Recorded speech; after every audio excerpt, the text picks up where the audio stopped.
6 ekonomi moneter akan mempresentasikan tentang lembaga keuangan bukan bank. Sebelumnya, perkenalkan saya Habibatul Islamia dan anggota lainnya yaitu Dwi Widyaningrum, Kiki Eka Novianti, Naila Alfirohmah, Imron Rosyadi, dan Misnati. Materi yang pertama adalah pengertian lembaga keuangan bukan bank. Lembaga keuangan di Indonesia dibedakan menjadi dua. Yang pertama adalah lembaga keuangan bank dan lembaga keuangan bukan bank. Kelompok kami akan membahas tentang lembaga keuangan bukan bank. Lembaga keuangan bukan bank, menurut Surat Keputusan Menteri Keuangan RI tentang LKBP, adalah seluruh lembaga atau badan yang melakukan aktivitas atau kegiatan keuangan, baik secara langsung maupun tidak langsung, menghimpun dana dari masyarakat dengan menerbitkan surat-surat berharga, serta juga menyalurkan dana tersebut untuk membiayai investasi pada berbagai perusahaan. Nah, LKBP ini punya peran yang sangat penting untuk perekonomian di Indonesia.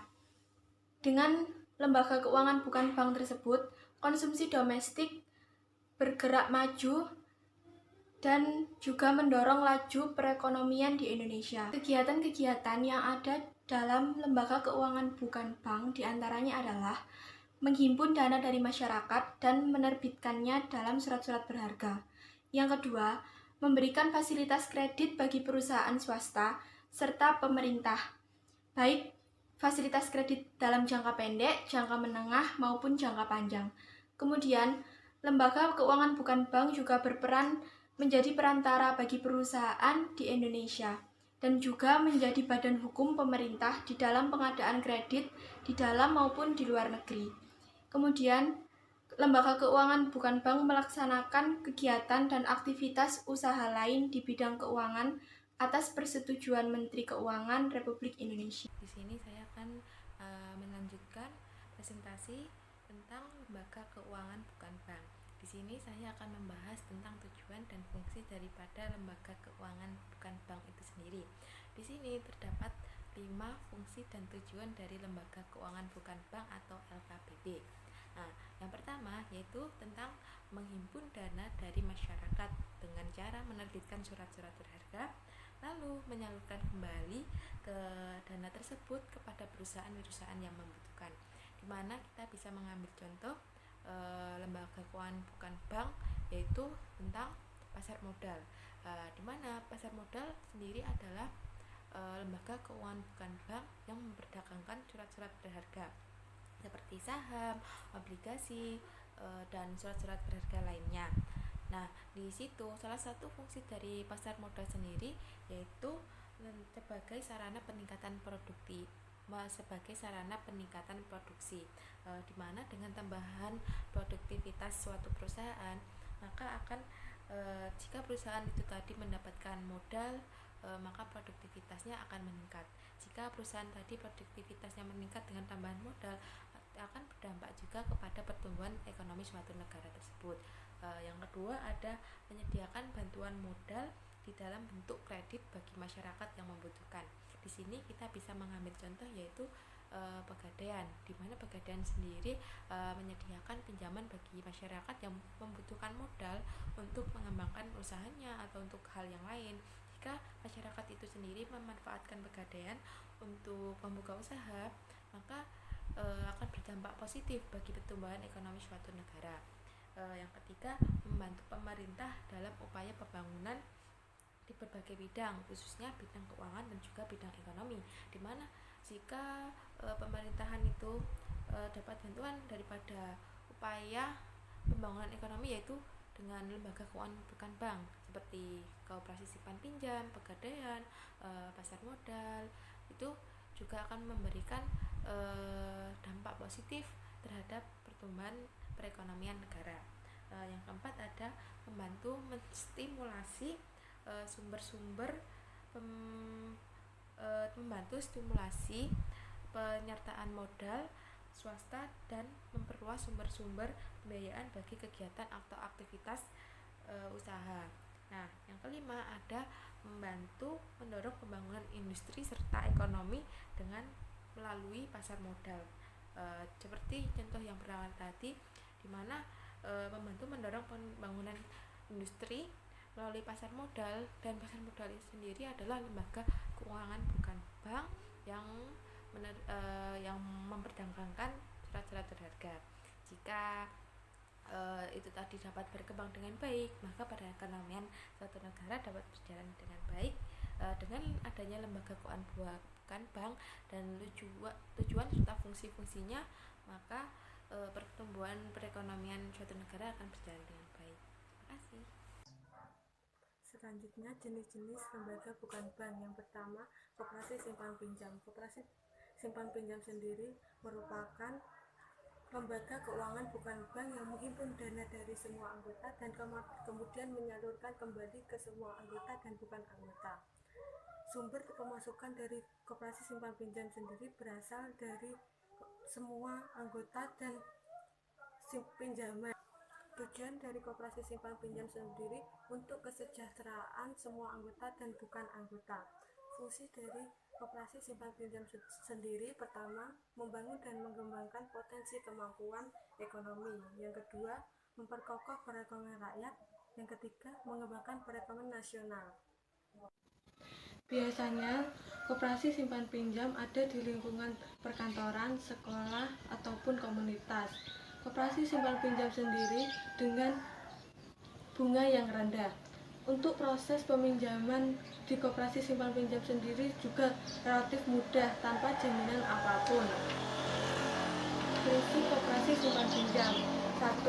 Pengelolaan koperasi berjalan sesuai dengan keputusan bersama. 2. Pembagian hasil usaha dilakukan dengan adil. Yang ketiga, bersedia melakukan kerjasama. Yang keempat, anggota koperasi bersifat sukarela. Kedua, pegadaian. Pegadaian merupakan salah satu usaha milik negara yang melaksanakan kegiatan penyaluran kredit kepada masyarakat. Pegadaian sendiri biasanya digunakan untuk masyarakat menengah ke bawah. Fungsi dari pegadaian sendiri: 1. Sebagai pengelola dan penyalur dana pinjaman. Yang kedua, mengelola semua bentuk keuangan. Yang ketiga, untuk menciptakan dan mengembangkan suatu usaha. Yang keempat, untuk mengembangkan dan pengawasan sebuah pegadaian. Perum dari pegadaian sendiri: 1. Pegadaian konvensional. 2. Pegadaian syariah. 3. Pegadaian barang. 4. Pegadaian sertifikat. Di sini saya akan menyampaikan materi mengenai perusahaan leasing dan perusahaan modal ventura. Untuk pertama-tama saya akan memaparkan materi mengenai perusahaan leasing. Kata leasing sendiri itu berasal dari bahasa Inggris yang berarti menyewakan. Dalam definisi yang lebih luas, perusahaan leasing berarti suatu pembiayaan untuk penyediaan barang modal di mana dilakukan dalam jangka waktu tertentu. Dalam hal ini, perusahaan leasing memiliki beberapa jenis perusahaan leasing, atau perusahaan leasing sendiri terbagi menjadi beberapa jenis. Yang pertama adalah jenis capital lease, yang dimana jenis ini perusahaan leasing ini bergerak pada lembaga keuangan. Dan yang kedua adalah operating lease, di mana pihak leaser dalam hal ini membeli barang kemudian disewakan kepada leaser dalam jangka waktu tertentu. Dan yang ketiga adalah lease penjualan, di mana ini biasanya dilakukan oleh perusahaan industri yang menjual lease barang dari hasil produksinya. Dan yang keempat adalah leverage lease, dan yang kelima adalah cross border lease. Dalam perkembangannya, perusahaan leasing dalam pengertian masyarakat sering disalahartikan, di mana banyak masyarakat menganggap perusahaan leasing sendiri adalah sebagai kredit. Namun dalam pengertian yang sesungguhnya, lease bukan merupakan sebuah kredit. Walaupun memiliki beberapa kesamaan, namun lease tidak bisa sepenuhnya dianggap kredit. Lebih dari itu, leasing adalah tindakan dan perjanjian sewa barang di mana dengan opsi kepemilikan di akhir periode sewanya. Jadi karena ini adalah sewa, maka Jika penyewa tidak dapat membayar biaya leasingnya sampai tuntas, maka kepemilikan barang akan kembali kepada pemberi sewa.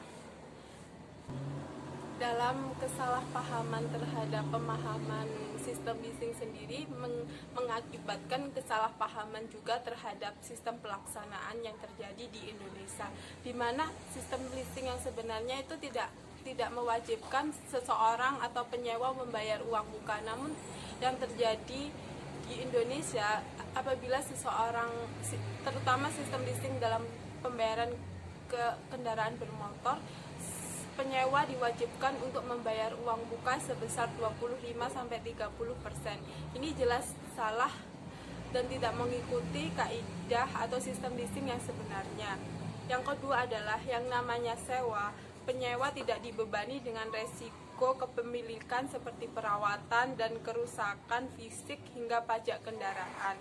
Penyewa idealnya hanya tinggal menyewa tanpa direpotkan oleh kerusakan atau kemungkinan yang terjadi ketika menyewa, seperti kerusakan fisik atau pembayaran pajak, itu seharusnya tidak ditanggung oleh pihak penyewa. Dan yang kedua, saya akan memaparkan materi mengenai modal ventura. Modal ventura adalah suatu investasi dalam bentuk pembiayaan berupa penyertaan modal yang dilakukan oleh suatu perusahaan terhadap perusahaan yang dianggap sebagai pasangan usaha dan dilakukan dalam jangka waktu tertentu. Pada umumnya investasi ini dilakukan dalam bentuk penyerahan modal secara tunai dan akan dikembalikan dalam bentuk saham. Modal ventura ini mengelola dana investasi dari pihak ketiga, yakni investor, yang tujuan utamanya adalah untuk melakukan investasi pada perusahaan yang memiliki resiko tinggi sehingga tidak memenuhi persyaratan standar sebagai perusahaan terbuka ataupun guna memperoleh modal pinjaman dari perbankan. Penyertaan modal yang dilakukan oleh modal ventura ini kebanyakan dilakukan terhadap perusahaan-perusahaan baru sehingga belum mempunyai riwayat operasional yang dapat menjadi catatan guna memperoleh suatu pinjaman. Saya akan melanjutkan penjelasan mengenai lembaga keuangan bukan bank, yang dalam hal ini adalah pasar modal. Jadi pasar modal adalah lembaga keuangan yang kemudian memperdagangkan surat-surat berharga, misalnya saham, obligasi, dan seterusnya, yang kemudian surat-surat berharga ini diterbitkan oleh pemerintah maupun swasta. Ada banyak manfaat dari pasar modal di sini.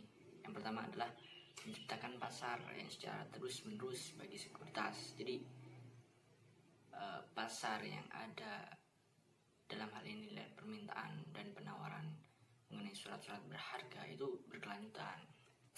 Yang kedua adalah menciptakan harga yang wajar melalui mekanisme permintaan dan penawaran. Nah, karena adanya permintaan dan penawaran, maka equilibrium pasar itu terjadi. Nah, yang ketiga adalah sebagai alat untuk melakukan investasi.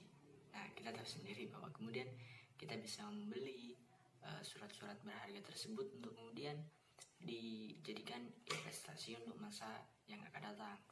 Nah, yang keempat adalah mendorong berkembangnya industri sehingga menciptakan lapangan pekerjaan. Ini juga bisa kepada bertambahnya modal karena melakukan transaksi surat-surat berharga. Yang keempat adalah sebagai sarana untuk kemudian meningkatkan produktivitas usaha. Ini jelas seperti yang sebelumnya juga, artinya ada jika kemudian orang melakukan jual beli saham, nah ada yang kemudian menerima dampak positifnya yang akan menambah modal. Nah, dari situ kemudian produktivitas daripada perusahaan akan bertambah hingga kemudian modal yang disediakan juga mencukupi. Yang terakhir adalah menambah pemasukan pajak bagi pemerintah. Nah, dalam hal ini adalah pemerintah kemudian karena sudah memang menerbitkan surat-surat berharga, jadi ada pajak yang kemudian diterima oleh pemerintah. Nah, selanjutnya adalah dana pensiun. Jadi kita tahu bahwa dana pensiun adalah dana yang kemudian didapat oleh seseorang ketika sudah memasuki usia lanjut. Nah, dalam hal ini ada kemudian yang mengatur dan mengelola dana pensiun tersebut. Nah, dalam hal ini juga termasuk lembaga keuangan, bukan bank. Contoh yang paling umum kita dengar adalah Taspen. Nah, Taspen di sini pihak lembaga keuangan bank, lembaga keuangan bukan bank yang kemudian mengatur, mengelola dan menyediakan dana pensiun. Di sini saya akan menjelaskan perusahaan asuransi. Perusahaan asuransi merupakan suatu lembaga keuangan bukan bank yang mana menghimpun dana dengan cara menarik premi setiap bulannya selama masa kontrak sesuai dengan perjanjian dari masing-masing pihak serta dijelaskan di dalam premi asuransi. Tujuan asuransi yaitu untuk menjaga keuangan seseorang apabila nantinya mengalami resiko yang membutuhkan biaya. Ada beberapa jenis asuransi yaitu asuransi jiwa, asuransi kesehatan, asuransi pendidikan, asuransi kendaraan, asuransi kepemilikan rumah dan properti, serta asuransi bisnis. Ada beberapa fungsi asuransi. Yang pertama yaitu sebagai pengendali risiko. Contohnya seperti kecelakaan, kematian, dan lain-lain. Kedua, sebagai penghimpun dana, yang mana dana diperoleh dari premi yang dibayarkan setiap bulannya atau setiap tahun yang kemudian dikelola untuk perlindungan finansial pemegang polis.